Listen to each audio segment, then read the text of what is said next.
All right, in this episode of Bowks Talking Bouts, excited to be talking to an individual set to compete at BKFC 35, and that all goes down on January the 27th.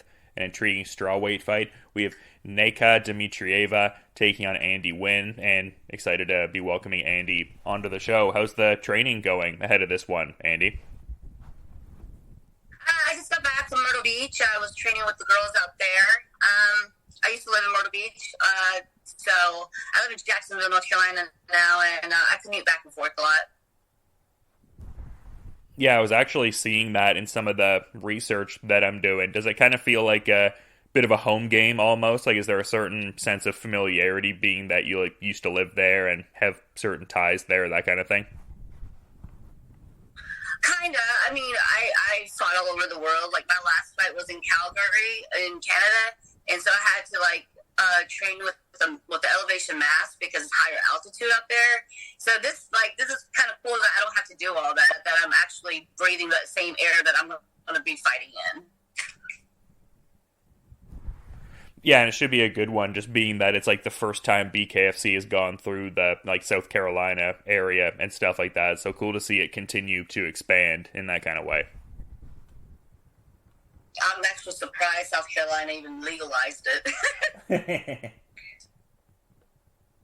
Yeah, that wasn't something you saw them doing necessarily, kind of caught you off guard a little bit. Oh yeah, South Carolina, we're super slow. I'm just surprised, like, they would be down for something like that. But I'm glad. I haven't fought as a professional, and this is where I started. Was in Myrtle Beach, so that's kind of cool. A little bit nerve-wracking, but kind of cool. Yeah, and you did mention some of the Calgary fights there, and I was seeing that you fought under the Palace Athena banner on their first couple shows there, and then in a different interview I was seeing that you would have one more fight on that Palace Athena contract. Is that kind of the ideal next step after this? Obviously not overlooking the immediate fight, but would that be something you'd like to achieve before the year ends, I suppose? I switch back and forth. I'm signed to them with 3 fights. I signed a 3-fight deal with BKFC also, and they're both non-exclusive. So it worked out for me, for my lifestyle, for my style of fighting. It works out perfectly. I would actually love to help them matchmake.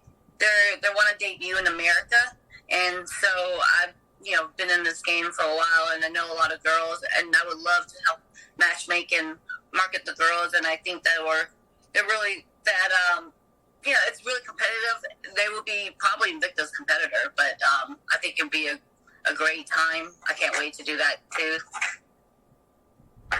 Yeah, they're doing a lot of really great things, and yeah, I mean, you do bring a lot to the table. You've been fighting and in a few different combat sports for a little while. It seems like one of the more, I guess, vibrant periods for fighters to, like you said, have that certain non-exclusivity. You can fight in even multiple combat sports if you want to. How much do you enjoy that? How creatively stimulating is that for you? I would think it would be, in a pronounced way, pretty creatively stimulating.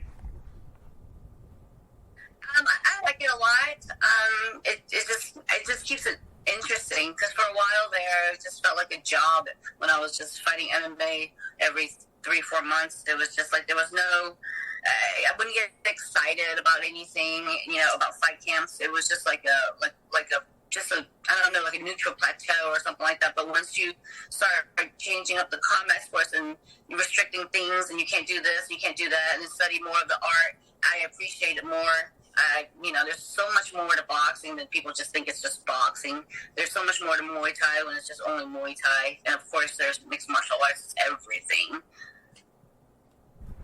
Yeah, and this one is interesting for that reason, because I was checking out an interview you did shortly after your BKFC debut, and you were saying you were only training in isolated kind of boxing capacity for about 2 months, and now as you're readying to return, it's around 9 months later, close to a full year of more boxing-specific work. I feel like we're almost going to see a different version of you out there when you get out to compete.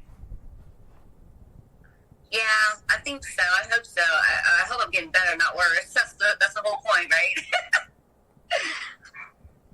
I guess I just find that kind of remarkable though. Like only a couple months like leading into the BKFC debut of like specific boxing work, and I mean you got the unanimous decision over Cassie Robb, someone you have like that MMA kind of history with. So like what were the overall I guess takeaways from that BKFC debut at their 24th event there?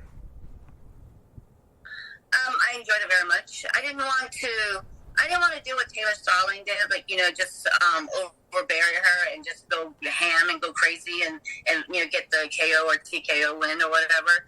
I do have a TKO win against Cassie Robb in MMA. It was due to strikes with knees or something like that.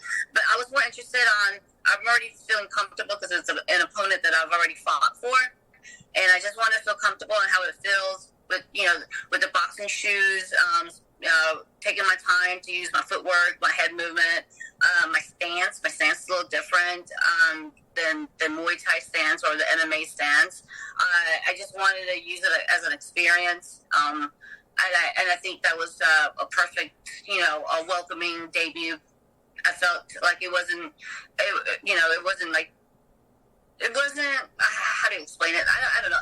And plus, I already did bare-knuckle MMA, so I didn't have that like weird feeling like not wearing gloves. I was already feeling comfortable coming in the square circle.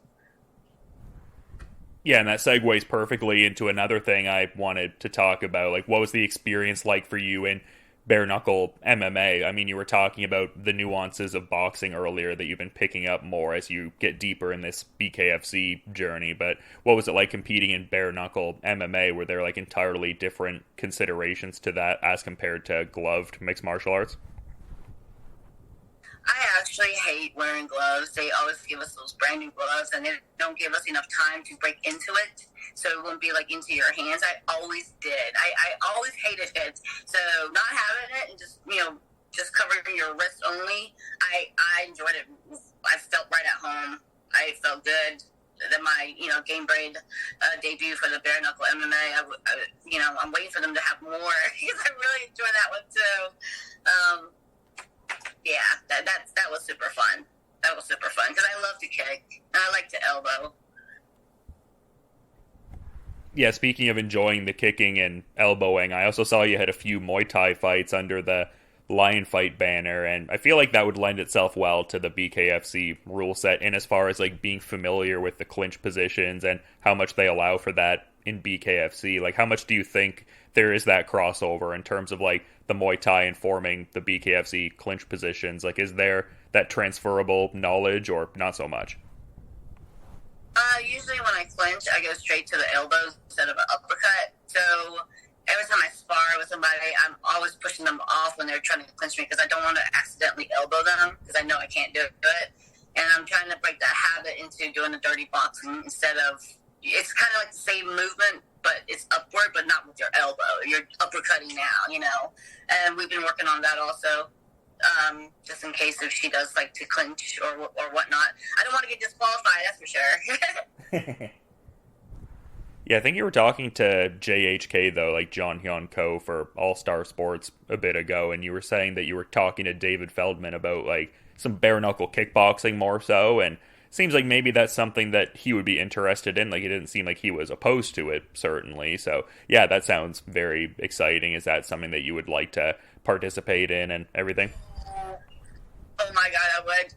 There's already a combat sports that does bare knuckle with Muay Thai, but then you could headbutt. And I don't like the headbutting thing. That's not even, I don't think there's any talent with that at all. It's any no skill set. But so it would be kickboxing with bare knuckle. I did bring that up to David Feldman. I was like, hey, what do you think about this? And if you don't do it, whenever I retire, I'm going to open a promotion and do this because I want to. I would love to do bare knuckle kickboxing. Why not? I don't know. I don't see why. They already have bare knuckle MMA. They don't have bare knuckle boxing. Why not have the kickboxing? I think it would interest a lot of people. I think a lot of the Muay Thai people would merge over it also. I have no idea, but Yeah, it just shows how many cool options are sort of beginning to pop up. Like Buakaw, I believe in March, is going to be involved in some sort of special Muay Thai rules, bare knuckle kind of fight. So just really showing how it's developing and getting a lot of cool new ideas out there. So maybe you could do something like that eventually, and it doesn't have to be the Lethway headbutting kind of style. Exactly. I can't wait. Somebody has to do it. I mean, I can't believe it. Nobody has even like crossed their mind. I brought it up to him though. And I'm kind of wondering like how much you're contemplating this because like the strawweight division is like a relatively newer one, still developing, but you're like very much at the top of the division here, and especially so if you get an emphatic victory here. Are you starting to kind of think of this fight in the context of like title shot implications, maybe, or maybe not so much? I love Britain Hart. She's like the truest boxer in this whole division. Everybody else is coming from mixed martial arts. Our hands are a little bit lower. Our stance is a little bit more squared. I would have to, if I ever get that opportunity, then I would need a longer fight count for that because I don't want it to look like it's sloppy, and I know she's like a good boxer. I would have to be truly a real boxer to even be remotely as good as her. That's I don't think I'm like the best contender. There's other girls out there that that should be up for that second rank or whatever. I'm still a baby in this game, but I would like at least two more fights before that question even pops up. Yeah, just such an exciting time for the division. Like, I mean, Fanny Palumpi is an intriguing contender as well, like someone who's the BKFC Thailand champion and stuff like that. So, yeah, I guess I meant more just it seems like a cool division and some fun options. I would think that would be also appealing to you as you keep getting these additional fights in BKFC. Oh yeah, I mean, of course, every opportunity is. I'm really grateful and honored to be able to do this. But just in terms of like, I guess like potential tape studying dynamics with your opponents, are you someone that generally goes through a lot of previous fights of your opponents and figure out some of their, I guess, stylistic tells, or are you more focused on your own individual refinement so you can be adaptable with whatever might happen in the fight? I already was watching BKFC. I have the app and everything, and I was already watching it. So I already saw that fight with her and her debut with Jenny Savage. And then I do know that she just won her pro boxing match probably about 3-4 weeks ago. So she's getting better. She's interested in only boxing because she came from MMA also. So I know it's not going to be an easy fight. No fight's easy. You shouldn't come into the fight thinking like that just because she's 0-1 and I'm 1-0. But I think she just didn't have time to get comfortable with the bare knuckle right away, especially for her first pro fight. But I think it'll be a good fight for both of us. I think we're the same height. There's no video of her last pro boxing match, so I have no idea. I just know that she won, and good for her. That's about it. That's about it. And I don't want to go into it thinking too much because I don't want to be like my last fight in Calgary. Her stance was totally different than what she changed it up when she fought me. It was like two different girls, and we were training for a person that was a fighter that was 6-8 months ago, and I'm totally a different fighter from even like 6 months ago or even a year ago. And that's why I love mixed martial arts and all the combat sports, because it's always evolving, it's always learning. I never feel like I learned enough. Everybody keeps saying that you're a vet. I'm like, don't say that. I'm not done.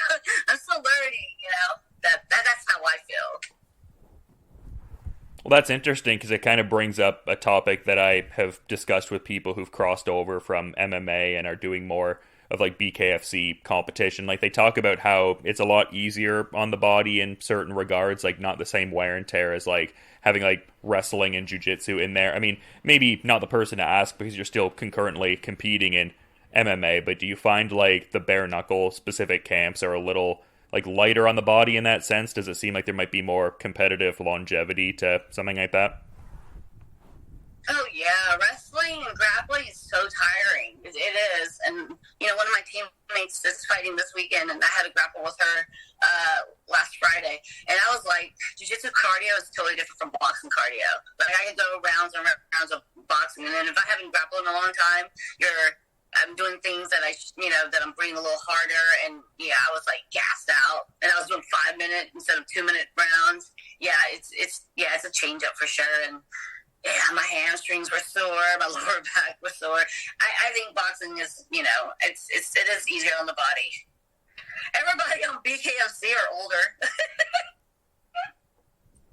Yeah, well, it seems like certain like people will be in MMA for a long time, and then they'll cross over to BKFC, and then they'll have like a a decent enough run. So yeah, I mean, it's interesting. It kind of lends itself to if you have like that experience and a strong fight IQ. Like it seems like you can have a lot of great mileage in BKFC, and it's cool because it seems like people are starting to look at bare knuckle more through that lens. Like I guess the nuance and detail of it. So yeah, I think that's cool, and it seems like that would be an attribute that you would have too.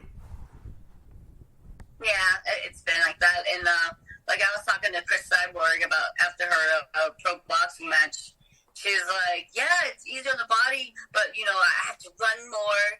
She was talking about, I think she ran 7 miles that day or something like that. And she was like, I knew I felt different because the altitude. And I was like, yeah, there's an altitude up here. We were in Canada. And she was like, yeah, it's easier on the body, but she really loves MMA. She does. She loves MMA a whole lot more. Yeah, cool to see her get those different experiences, though, and everything. But yeah, this is kind of a random question, but just, being that you previously fought for Ryzen and also Bellator, I'm kind of wondering if you caught that, like, New Year's Eve event where the two promotions sort of collided with each other and, like, what your thoughts were on that, if you did. I saw that Bellator had a clean sweep, and good for them. I missed that. I did miss that, but I was looking at like my past pictures. I haven't had a New Year's in a long time. I mean, it was nice to China. Well, I stayed up till midnight. But like the past couple of years, I was always like in Japan, fighting for New Year's Eve, or I was in fight camp. So I actually haven't celebrated New Year's Eve in like 3-4 years. So it was kind of nice to dress up just for once. But I did see their event. I always enjoy watching their events and stuff like that. And that's pretty cool that I saw Bellator went 5-0 against Ryzen. Yeah, I remember you had that Miyu Yamamoto fight on New Year's Eve, like 2016 and everything like that. So what did you end up getting up to? Just kind of like hanging out with friends more so, like a celebratory New Year's as opposed to a combative one? I just hung out with my sister and my brother. It was like, friends and family. Yeah, I did the countdown, and then I went straight in my Uber and went home because everybody was still out and about. I'm still in fight camp, so I couldn't really, I didn't want to stay up any later. I can't. I love my sleep way too much. Yeah, very similar New Year's. Once you get to my age, you'll understand. No, that was pretty much my New Year's too. I'm all about the low-key ones for sure, but it's been great having you on the show, Andy. Been watching your fights for a decent while, so cool that I've been able to talk to you and stuff like that and get some insights and whatnot, but I want to be mindful of the rest of your schedule as well. So to that point, is there anything you might want to add as sort of like a parting final thought as we're wrapping things up here? No, thank you for having me. I appreciate it very much.